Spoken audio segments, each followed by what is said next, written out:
আজ থাক, কাল পড়বো। মা, আজকে আমার খুব পছন্দের একটা মুভি দিয়েছে, এক্সাম তো এখনো অনেক দেরি, ঠিক মেকআপ করে নেবো। আজকে এই রিয়াল মাদ্রিদের ম্যাচটা দেখে নিই, কালকে থেকে আর টিভি না। এখনো এক্সাম 4 মাস দেরি। হোয়াটসঅ্যাপ গ্রুপে সব বন্ধুরা একসাথে ঘুরতে যাচ্ছে। পরীক্ষার আগে আর কোথাও যাবো না, এইবারটা ঘুরে আসি, তারপর থেকে পরীক্ষা অবধি মন দিয়ে পড়বো।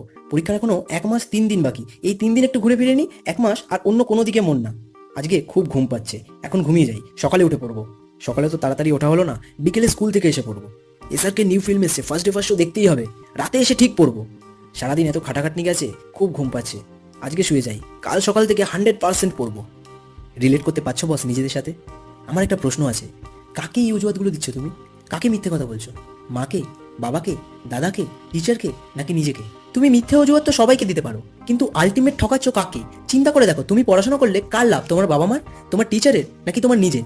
স্কুল, কলেজ, ইউনিভার্সিটি সব মিলিয়ে পড়াশোনা করার জন্য তোমার হাতে কত বছর সময় থাকে? 15 কি 16 বছর, আর তার মধ্যে অলরেডি অর্ধেক কাটিয়েই ফেলেছো তুমি। এই বাকি কটা বছর দেখতে দেখতে কেটে যাবে, তারপর হাজার চেষ্টা করেও তুমি স্কুলে ফিরতে পারবে না। আমি জানি পড়াশোনা বোরিং, বেশিরভাগ স্টুডেন্টদেরই পড়তে ইচ্ছে করে না। পড়তে বসলেও ফেসবুক, হোয়াটসঅ্যাপের নোটিফিকেশনগুলো কনসেন্ট্রেট করতে দেয় না। পড়তে বসলে ঘুম পায়, মনে হয় কবে এই স্টুডেন্ট লাইফটা কাটবে। আরে কাটাতেই যখন হবে, তখন এই সময়টা একটু কষ্ট করে পড়েই কাটাও না। ইন্ডিয়ার ম্যাচ দেখার জন্য তোমার হাতে অনেক সময় আছে, কিন্তু পড়াশোনার এই সময়গুলো আর ফিরবে না। ফেসবুকে কারোর ডিপিতে লাইক বা কমেন্ট করে অথবা নিজের পছন্দের টিভি শো দেখে তুমি বিশেষ কিছু জ্ঞান অর্জন করতে পারবে না, বরং পড়াশোনা করে পারবে। পড়ার জন্য মোটিভেশন পাচ্ছ না? এক কাজ করো, কল্পনা করো তুমি যদি পড়াশোনা করে ভালো মার্কস নিয়ে পাশ করো, তোমার মা কতটা খুশি হবেন, তোমার বাবা কতটা গর্বের সাথে সবাইকে তোমার কথা বলতে পারবেন। চিন্তা করো, তুমি যা যা শিখছো পড়াশোনার মাধ্যমে, তার দ্বারা তুমি ভবিষ্যতে কত মানুষের জীবন পরিবর্তন করতে পারো। তাও মোটিভেশন পাচ্ছ না? তাহলে এক কাজ করো, রাস্তায় বেরিয়ে হাঁটো। দেখবে যাদের থাকার জন্য বাড়িটুকুও নেই, যে সমস্ত শিশুদের শৈশব ফুটপাতে কেটে যায়, যারা রোজ দুবার খাবারের জন্য সংঘর্ষ করে চলেছে, তাদের জন্য এই পড়াশোনা করাটা স্বপ্নের ব্যাপার। তারা চাইলেও করতে পারছে না। আর তুমি তো সমস্ত রকম সুযোগ সুবিধা পাচ্ছ, তোমার বাবা মা তো তোমার পড়াশোনার ক্ষেত্রে কোনো অভাব রাখেনি। তাহলে তুমি কেন নিজের স্টুডেন্ট লাইফটা আজে বাজে জিনিসের পেছনে নষ্ট করছো?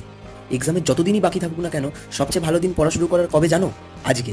অনেক সময় নষ্ট হয়েছে, আর নয়, আজকে থেকেই পড়াশোনা শুরু করে দাও। সবার আগে নিজের কাছে প্রমিস করো, আর কোনোদিন নিজেকে কোনো রকম অজুহাত দেবে না।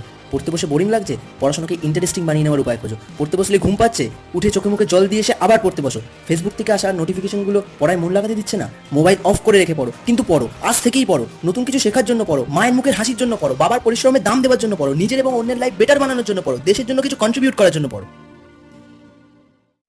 চিন্তা করো সেই দিনটার কথা, যেদিন তুমি পড়াশোনা করে সফল মানুষ হয়ে নিজের মায়ের সামনে দাঁড়াবে। তোমার মায়ের চোখে থাকবে আনন্দের জল, মুখে থাকবে পরম তৃপ্তির হাসি।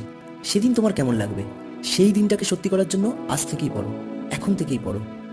ভিডিওটা ভালো লেগে থাকলে লাইক এবং শেয়ার করো, এবং তুমি যদি এই চ্যানেলে নতুন হও তাহলে চ্যানেলটা সাবস্ক্রাইব করে নিও। আমি রেগুলারলি এই চ্যানেলে বিভিন্ন রকম মোটিভেশনাল ভিডিও নিয়ে আসি তোমাদের সবার জন্য। সবার সাফল্য কামনা করে ভিডিওটা এখানেই শেষ করলাম। এতক্ষণ তোমার মূল্যবান সময় দেওয়ার জন্য অসংখ্য ধন্যবাদ।